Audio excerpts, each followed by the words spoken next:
Rolling with the triple C, I'ma make them bend the knee. Rolling with the triple C, don't really count the heat.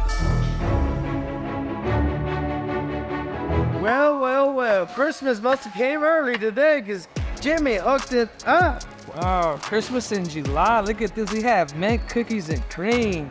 We got the Immune Citrus Burrs, my favorite. Wow, we have, sea salt caramel cookies and cream. This is actually my favorite. And I'm sure a very popular one, regular cookies and cream. This is my second favorite. But anyhow, KG, I know you're just about to ascend to 170 pounds, and we both had issue making weight. As a matter of fact, we missed weight a few times.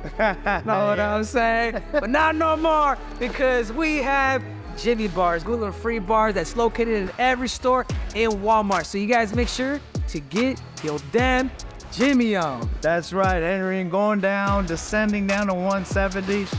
Getting my Jimmy on will help me with the weight descent.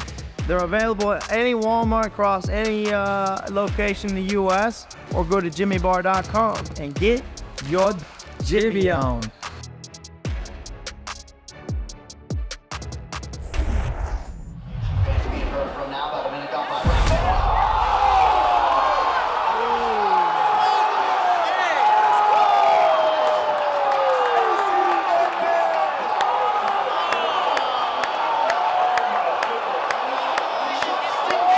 So what's up, everybody? Triple C here, aka Henry Cejudo. I'm here with my partner, that's right, Ramon Salazar, who was voted one of the best looking guys, and I don't know if it was 2016.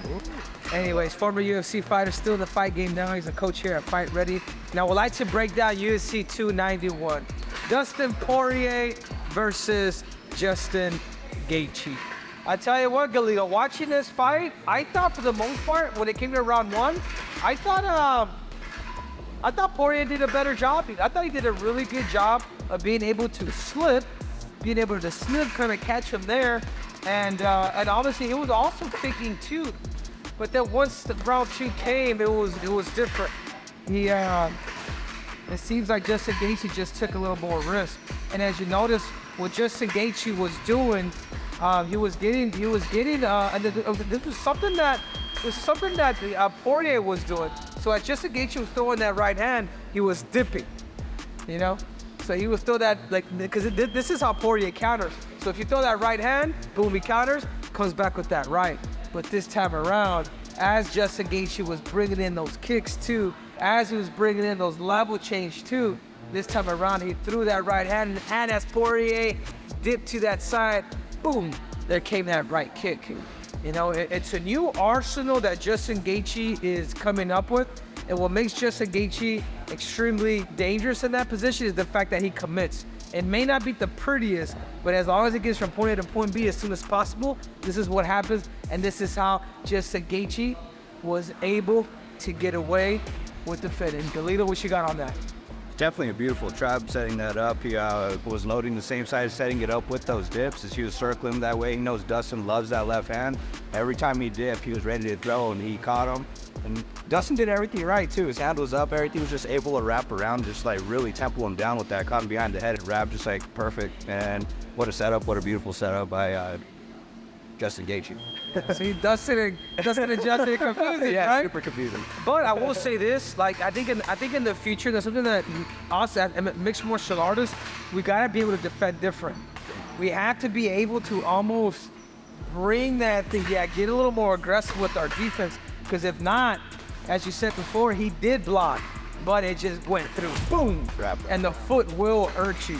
So I'm thinking, like, if there's a head kick coming, you're really gonna have to emphasize and really get that whole elbow in there, because there's just no other way. So congratulations to Justin Gaethje. How far does Justin Gaethje live from you? You live pretty close though. Well, Stafford and Selma are very, very close. We're a 2-hour distance away. Definitely grew up wrestling in the same communities, and it's good to see a small town boy get that BMF title for sure. Yeah, there you have it. So Justin Gaethje. Now let's get down to the co-main event: Pereira versus Jan Blachowicz. When I saw this fight, I'm thinking, okay, Jan has the right strategic plan, which was, even if you didn't take him down, make him carry your weight, make him defend you, make him do X, Y, and Z to fatigue him, to get him tired, to be able to, put a lot of blood in those shoulders and in that lower body. But he just couldn't continue for 3 rounds. You know, he did a good job in the beginning to get the takedown, but after pretty much Jan Blachowicz lost his gas tank, Pereira started coming in with the kick. He started pressing, coming into the body. I think there's that guy on YouTube that does a really good job of, you know what I'm talking about? On YouTube, like he'll mimic Pereira really well. And then he started kind of catching his combinations together. I mean, it was a close fight, but I'd have to give round 2 and 3 to Alex Pereira. Galito, what'd you think of that? I agree. I actually scored it exactly the same way. I thought it was definitely 10-9 for Jan in the first round. Was able to control, take his back him.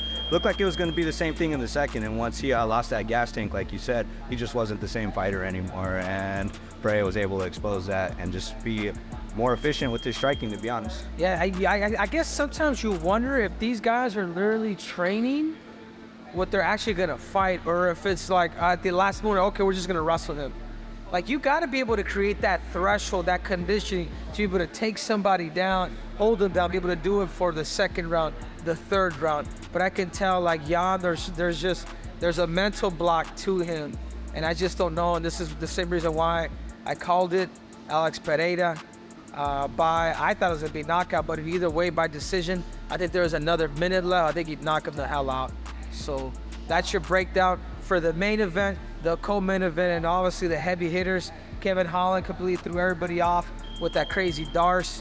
You know, he's getting better. But then at the same time, I watched the thing on Chiesa and him almost predicting it.